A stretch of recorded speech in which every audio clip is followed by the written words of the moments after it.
Okay, work in adiabatic process. तो पहले equation of जो एडियाबेटिक प्रोसेस है, तीन इक्वेशन है। P V raise to power gamma equal to constant, दूसरी बोलो T V raise to power gamma minus one, replacement ही है, ठीक है, एक प्रेशर टेम्परेचर फॉर्म में।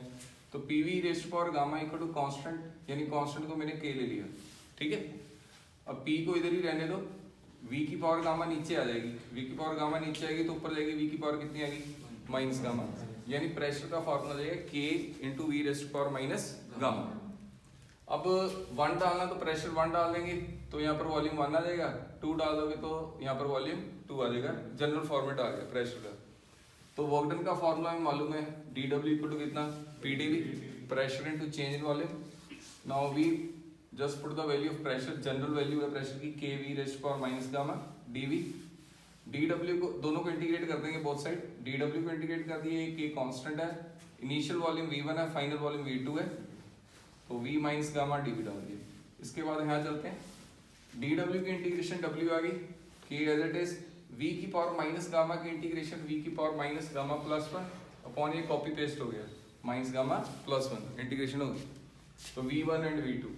तो अब सबसे पहले work as it is, k minus gamma plus 1 लिख लिया इधर, v की जगह पहले अपर लिमिट डालोगे v2 की power minus gamma plus 1, then minus, फिर v की जगह लोअर लिमिट v1 की पावर कितनी, माइनस गामा प्लस 1। उसके बाद जस्ट मल्टीप्लाई कर दो, k को अंदर ले जाओ, इसको भी k को अंदर ले जाओ, ये 1 माइनस गामा लिख लिया साइड में नीचे, तो k इंटू v2 की पावर माइनस गामा, v2 की पावर माइनस गामा भी लिख सकते हैं, v2 की पावर 1 भी लिख सकते हैं, यानी v2 power minus gamma v2 की पावर 1, यानी v2 बेस कॉमन आ जाए तो ये ऐड हो जाएंगी माइनस गामा प्लस 1, समझ में आ गए। सिमिलरली v1 की power minus gamma into v1 की पावर 1, यानी v1 आ गए। अब ये वाली जो टर्म है k v2 की पावर गामा, ये कौन है, p2, ऐसे ही k v1 की पावर माइनस गामा कौन है, p1, तो यहाँ पर डाल दिया। तो मैंने अब इसको जस्ट माइनस कॉमन ले लिया, p1 v1 पहले, p2 v2 बाद में, और माइनस कॉमन लिया था, वो माइनस नीचे से मल्टीप्लाई कर दिया, गामा माइनस 1 आ गया। हमें ये भी मालूम है भी पी इक्वल टू क्या होता है सर, एन आर टी। तो मैंने अगर P1 V1 को रिप्लेस करना है तो मैं उसको एन आर इंटू T1 भी रिप्लेस कर सकता हूँ। P1 V1 इक्वल टू कितना, एन आर टी होता है, तो एन आर T1 डाल दिया, एन आर तो कॉन्स्टेंट ही है, तो यानी मैं वर्क डन का फॉर्मूला ये भी लिख सकता हूँ, N R T1 minus N R T2 upon कितना, गामा माइनस 1, ठीक है।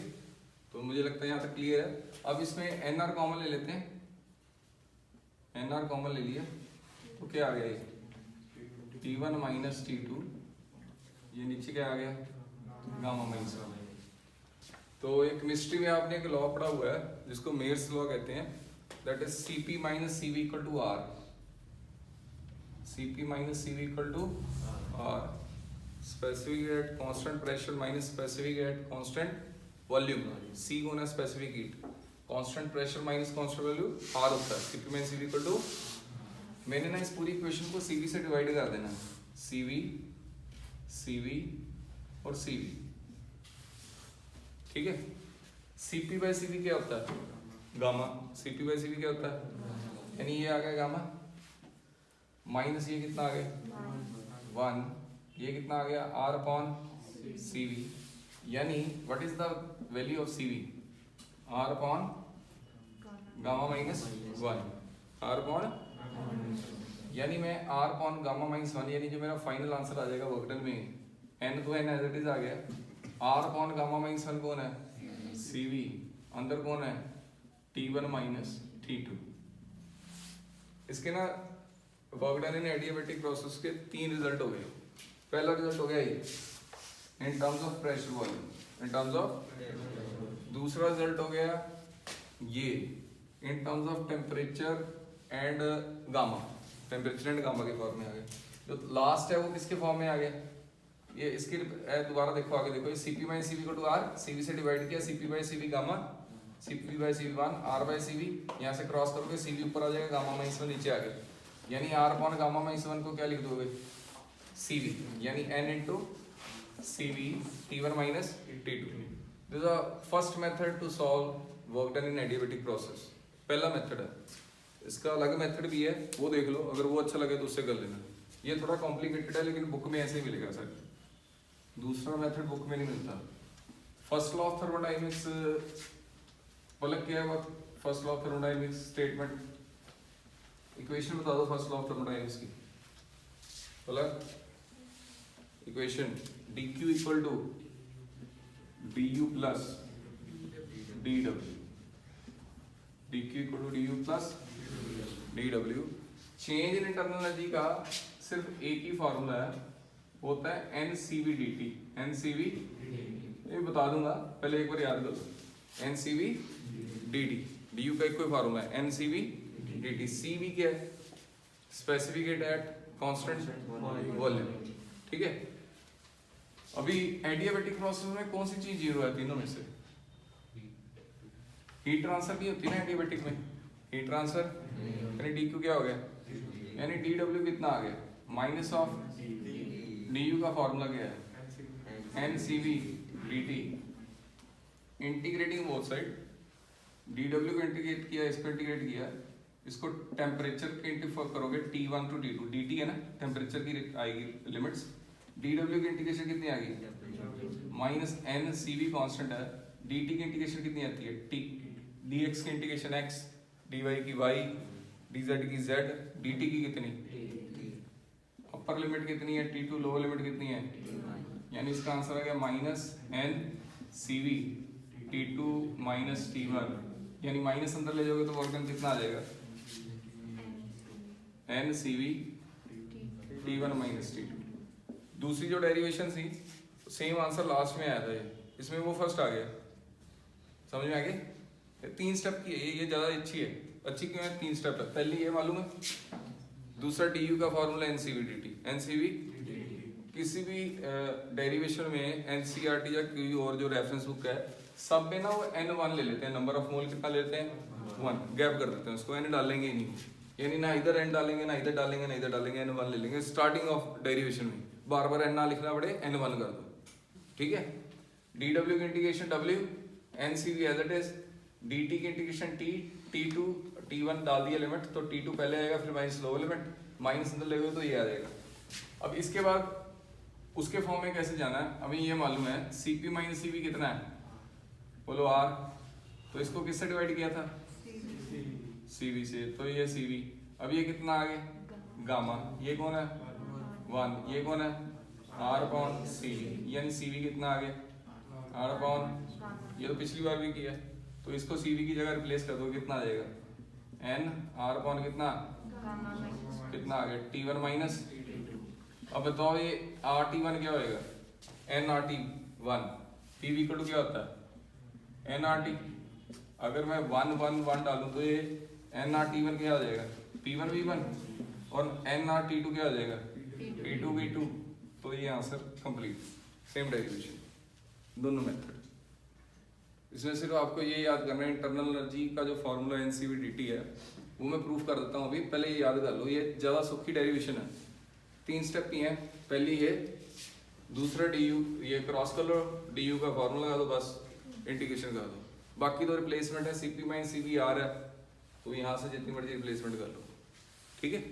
सर लास्ट स्टेप एक बार दोबारा करा बस, ये क्लियर है, फिर ये भी क्लियर है, ये क्लियर, यहाँ से चक्कर तो पड़ गया, दोबारा देखिए कितना था W, NCV, Cv की वैल्यू कितनी है R कौन gamma minus 1 T1 minus T2, तो आप ऐसे कर लीजिए ना, फिर W equal to nRT1 minus nR T2 कौन gamma minus 1, PV equal to क्या होता है nRT P1 V1, और इधर क्या आएगा P2, तो वर्क डन, ठीक है। अब du equal to NCV dt कैसे आता है वो देख लो, इंटरनल एनर्जी का फॉर्मूला कोई है ही नहीं, चेंज इंटरनल एनर्जी का कोई फॉर्मूला नहीं है, इटसेल्फ इंटरनल एनर्जी का कोई फार्मूला होता ही नहीं है, वो निकलता है कहाँ से, वो फर्स्ट लॉ ऑफ थर्मोडायनेमिक्स से निकलता है। हमें मालूम है हीट गेन और हीट लॉस जो है वो NCDT है, NCDT, N means number of mole, C specific, DT change in temperature. अगर हमने कांस्टेंट प्रेशर में हीट दी, कौन से में, तो C की जगह Cp डाल देंगे, अगर कांस्टेंट वॉल्यूम में दी तो Cv डाल देंगे। तो हमें ये पता है कि D Q equal to D U plus D W है। अगर हम वॉल्यूम कांस्टेंट कर दें तो कौन सी चीज जीरो है इन तीनों में से? वर्क डन जीरो है, क्योंकि D W equal to P D V. D W का क्या फार्मूला है? पी, और वॉल्यूम कांस्टेंट है तो ये जीरो, यानी ये जीरो हो गया। हीट का फार्मूला कांस्टेंट वॉल्यूम में होता है एन, सी की जगह लगेगा सी वी और डी टी की जगह D T. This is the formula of internal energy. Internal energy का फार्मूला ही है, मतलब इसको ऐसे दिमाग में पकड़ो, कोई भी क्वेश्चन बकवास चाहे उसमें specific heat at constant pressure दिया है, कह दिया स्पेसिफिक हीट एट कांस्टेंट दिया हो। इंटरनल एनर्जी का formula, change in internal energy का फार्मूला कांस्टेंट प्रेशर से निकलना ही नहीं है। किससे निकलना है? कांस्टेंट वॉल्यूम से। मतलब ए बी सी कोई भी प्रोसेस है, चाहे उसमें ना बोले भाई कांस्टेंट वॉल्यूम है, क्वेश्चन में ना बोले वॉल्यूम कांस्टेंट नहीं है, लेकिन चेंज इंटरनल एनर्जी का फार्मूला यही है। क्या? डी यू इक्वल टू कितना? N C V D T. वो लगेगा ही है, क्योंकि उसका फार्मूला खुद का फार्मूला नहीं है, वो फर्स्ट लॉ ऑफ थर्मोडायनामिक्स से डिराइव होएगा कांस्टेंट वॉल्यूम में। ठीक है, डी यू का यही फार्मूला है, N C V D T. निकला हीट से ही है, इस फार्मूले से हीट गेन क्या होता है? एन सी डी टी निकला उसी से ही है, क्योंकि एक्चुअली हीट का फार्मूला है। हीट ने इंटरनल एनर्जी की हेल्प की इंटरनल एनर्जी का फार्मूला बनाने के लिए। चलो नेक्स्ट टॉपिक है आज हमारा, that is slope. Slope of isothermal and adiabatic. अच्छा, मैंने मान लिया ये एक्स इज वाई है और ये एक्स है, ये एंगल थीटा है, तो स्लोप क्या है इसमें बताओ? Slope is tangent theta. Slope is, तो स्लोप टेंजेंट थीटा को हम y बाय x लिख सकते हैं, y बाय x। अगर कोई चीज कांस्टेंट होती है ना तो उसको डायरेक्ट लिख देते हैं स्लोप को, tangent theta y by x। क्योंकि अगर मैं ये y लूं और ये x लूं तो भी वही आएगा y बाय x। अगर मैं छोटा सा x और छोटा सा y लूं तो भी थीटा क्या है? सेम ही है, यानी कोई फर्क पड़ने वाला नहीं है। स्लोप को y बाय x बोलते हैं जब स्लोप कांस्टेंट हो। अगर स्लोप कांस्टेंट ना हो, समझ स्लोप यूं ना होकर यूं है थीटा, तो अब इस ग्राफ का जो स्लोप होगा उसको y बाय x नहीं लिखेंगे, उसको लिखेंगे dy बाय dx। क्या लिखेंगे? dy by dx। मतलब ये और ये छोटा सा ले लिए, ये dx है, सॉरी ये dy है और ये क्या है? तो इसका एंगल थीटा है। अगर यही मैं dx लूं और dy चेंज हो जाएगा, देखो, तो यानी ये dy बाय dx, इसका स्लोप यहाँ पर चेंज हो रहा है, थीटा 1 2 अलग है, थीटा 1 अलग है। यानी अगर वेरिएबल चीज हो, स्लोप y बाय x की जगह क्या बोलना है? dy by dx। क्या बोलना है? dy by dx। तो बड़ा सिंपल है, लॉजिक कोई खास स्टफ नहीं है, तो वही है y बाय x ही है, लेकिन small change in y upon small change in x होता है। ये समझ में आ गई? अब जब ऐसे ग्राफ की बात करेंगे इसमें आइसोथर्मल में, आज एक और डिफरेंस आ जाएगा इसका। देखो, आइसोथर्मल का स्लोप, जैसे हम प्रेशर वॉल्यूम डायग्राम बोलते हैं, तो प्रेशर वॉल्यूम डायग्राम का स्लोप क्या होगा? P बाय V के V बाय P के dV बाय dP के dP by dV। y by x ही करना है ना, यानी क्या लिखोगे? P by. लेकिन अगर कांस्टेंट नहीं है स्लोप तो क्या लिखोगे? P बाय V के dP by dV, dP by dP by dP by dV। ठीक है, चलो पहले तो कहानी है ऐसे भी, हमने एक रट्टा मारना भी, हमें स्लोप का पता नहीं है, लेकिन हमें फिर भी सर ने नॉलेज देनी है। तो ये प्रेशर है, ये वॉल्यूम है। कभी भी आइसोथर्मल और एडियाबैटिक ग्राफ के जो स्लोप है वो पॉजिटिव नहीं होते, always slopes are negative, slope negative ही होते हैं। वो डेरिवेशन में प्रूव हो जाएगा, डेरिवेशन में प्रूव हो जाएगा। ये बड़ा ही सिंपल लॉजिक है। आपको एक ये दे दी, एक ये दी, ये फर्स्ट प्रोसेस है, सेकंड प्रोसेस है। उसने पूछा कौन सी एडियाबैटिक है, कौन सी आइसोथर्मल है, कौन सी एडियाबैटिक और कौन सी, तो बड़ा सिंपल सा तरीका होता है, इसको ना आगे ज्वाइन कर दो यूं करके। कौन ऊपर ज्वाइन हो रहा है? 2 के 1, तो इसका स्लोप ज्यादा ही एडियाबैटिक है। और ये कौन है? जो ऊपर ज्वाइन होगी वो कौन सी होगी? क्योंकि उसका स्लोप ज्यादा है, उसका स्लोप। अगर वो ग्राफ ऐसे ना देखे, यूं दे दे, ये 1 ये 2, तो इसको प्रोलॉन्ग करना है यूं यूं यूं यूं यूं यूं यूं यूं यूं यूं। अब किसका स्लोप ज्यादा है? अब 1 का स्लोप ज्यादा है, 2 का स्लोप, समझ में आ गया? स्लोप ज्यादा किसका? एडियाबैटिक का क्या आइसोथर्मल का? स्लोप सारे नेगेटिव हैं। देखो इसके किसी भी पॉइंट पे टेंजेंट मारो यूं जाएगा, ये वाला स्लोप नेगेटिव होता है। अगर ये ग्राफ है, ये सारे स्लोप क्या हैं? पॉजिटिव, और ये सारे स्लोप क्या हैं? कहीं भी टेंजेंट मारो ये नेगेटिव स्लोप बनाएगा, पॉजिटिव स्लोप नहीं होता। किसका? ना आइसोथर्मल ना एडियाबैटिक। अब हमने प्रूफ करना है भाई आइसोथर्मल एडियाबैटिक ग्राफ के जो स्लोप है वो कैसे कैलकुलेट करनी है। तो सबसे पहले हमें इक्वेशन मालूम है, आइसोथर्मल की इक्वेशन है पीवी इक्वल टू कांस्टेंट। इसकी इक्वेशन क्या है, PV raise to power gamma constant. दोनों डेरिवेशन इकट्ठी करते हैं, पीवी कांस्टेंट उसकी PV raise to power UV rule लगाना है आपको, यूवी रूल। अब ये डिफरेंशिएशन जनरल टर्म है, विद रिस्पेक्ट कोई नहीं है, पहली बार कर रहे हो, देखो इसको ध्यान से। First function as it is, first function, दूसरे की डिफरेंशिएशन की लिख दिया इसको डीवी। क्या लिख दिया, मैं किसी के रिस्पेक्ट से नहीं कर रहा हूँ, बस पी, फिर वी की इंटीग्रेशन क्या होगी, डिफरेंशिएशन क्या होगी, DV, plus second first function की डिफरेंशिएशन कितनी होगी, DP, second function as it is, constant की डिफरेंशिएशन शून्य, कांस्टेंट की डिफरेंशिएशन। समझ में आ गया, बड़ा सिंपल है, डिफरेंशिएट बोथ साइड। तो आप डिफरेंशिएट करोगे तो ऐसे आएगा, तो पी डी वी, इसको D P by into V equal to minus P D V हो गया, और D P by D V is equal to कितना आ गया, माइनस पी बाई वी। तो मैंने आपको बोला था प्रेशर वॉल्यूम डायग्राम है, तो इसका स्लोप पी बाई वी है कि D P by D V है, D P by D V, यानी स्लोप का आंसर कितना है, this is slope of isothermal, minus P by V. Negative आ गया नेगेटिव, बड़ा सिंपल है। अब इसकी डिफरेंशिएशन परेशान करेगी, ध्यान से देखना। आपको इसको भी डिफरेंशिएट किया both side, first function as it is, differentiation of कौन, सेकंड की पावर 1 है कि गामा है, तो पहले पावर की करेंगे डिफरेंशिएशन, पहले गामा आगे v की पावर, एक पावर कम हो जाती है, इंटीग्रेशन x स्क्वायर की इंटीग्रेशन क्या होती है 2 आ गया जाता है, x की पावर कितनी रह जाती है 1, फिर x की करते तो वो dx बाई dx 1 आ जाती थी, लेकिन ये किसी के रिस्पेक्ट नहीं है, यानी v की करोगे तो कितनी आएगी, dv, कितनी आएगी, इधर v की तो क्या आई थी, dv आई थी, इधर v की बाद में करोगे, पहले v की पावर गामा की करोगे, गामा आगे v की पावर कितना, गामा माइनस, फिर v की करोगे कितनी आ जाएगा, dv, प्लस v की power gamma as it is, p की करोगे तो कितना आएगा, वो तो सर डायरेक्ट dp आ जाएगा, क्योंकि उसकी पावर तो 1 नहीं है, उसकी पावर तो आगे समझ, ये नहीं गड़बड़ करनी, गामा आ गया है, v की पावर गामा माइनस 1, फिर v की कितनी है dv, dv नहीं भूलना ना। अब इसको क्रॉस प्रूफ कर दो, v की पावर गामा, ये आ गया माइनस p गामा, आगे बोलो कितना आ गया, p की पावर गामा माइनस 1 इंटू कितना, तो dp बाई dv निकालना है, उसको साइड में ले आओ, dp by minus p gamma, v की पावर गामा, v की पावर माइनस 1 अपॉन v की पावर गामा। देखो समझ में आया, देखो दोबारा से, dp है, ये dv नीचे आ गया, v की पावर गामा नीचे आ गई, माइनस माइनस है, p है, गामा है, v की पावर गामा एंड v की पावर कितनी माइनस 1, ब्रेक कर दिया, कौन कौन कैंसिल होगा, ये और ये दोनों क्या हो गए कैंसिल। अब मैं क्या लिख सकता हूँ, dp by dv is equal to minus gamma p by v, p है v की पावर माइनस 1 नीचे आ गई, this is answer, this is the slope of adiabatic, ये एडियाबैटिक का स्लोप आ गया।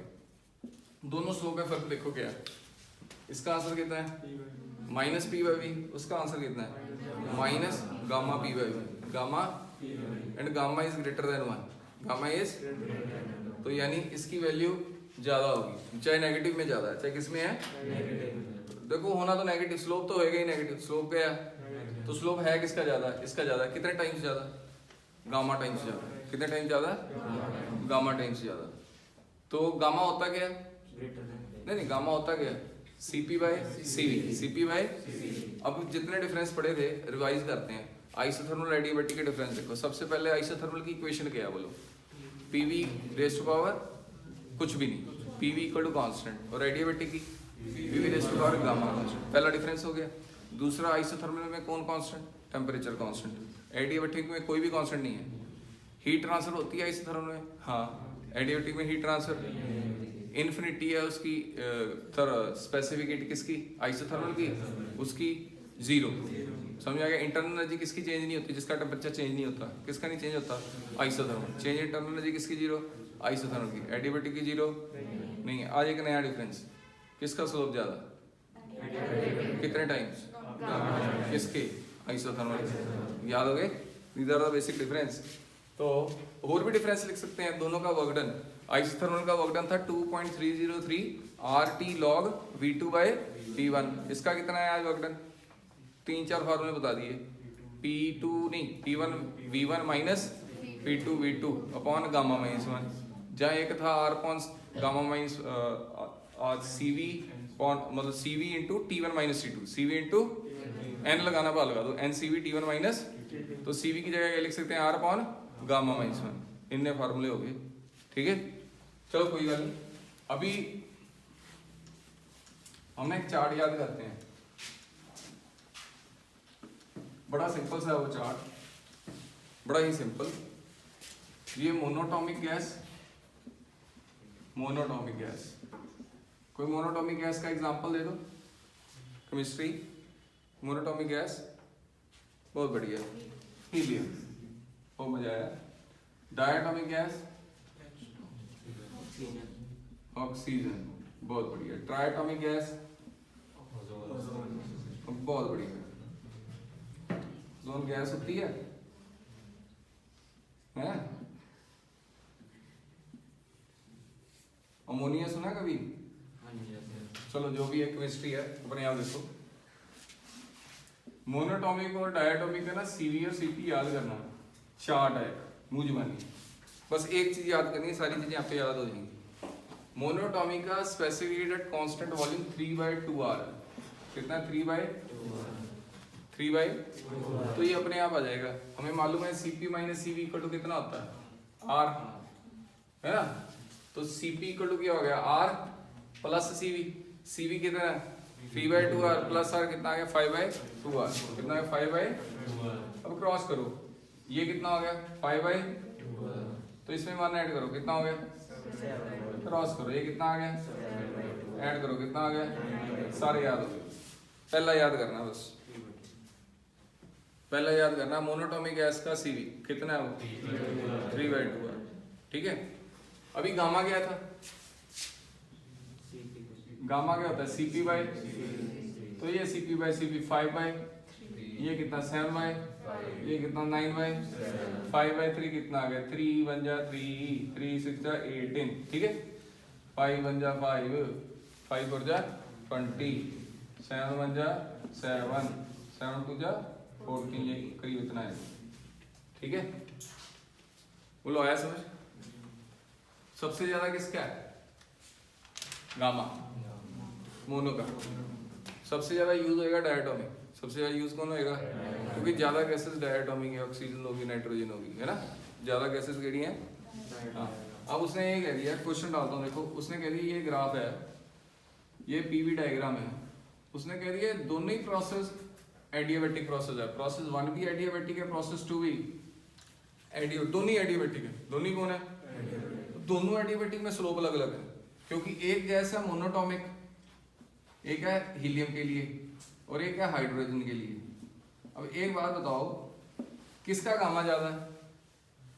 हीलियम का कि हाइड्रोजन का? अरे देखो मोनोटॉमिक कौन है? हीलियम, उसका गामा ज्यादा है। यानी जिसका गामा ज्यादा होगा उसका स्लोप ज्यादा होगा, क्योंकि उसका फाइनल आंसर क्या था? dp/dv equal to minus gamma minus जिसका गामा ज्यादा। देखो स्लोप ऑफ एडियाबैटिक क्या था?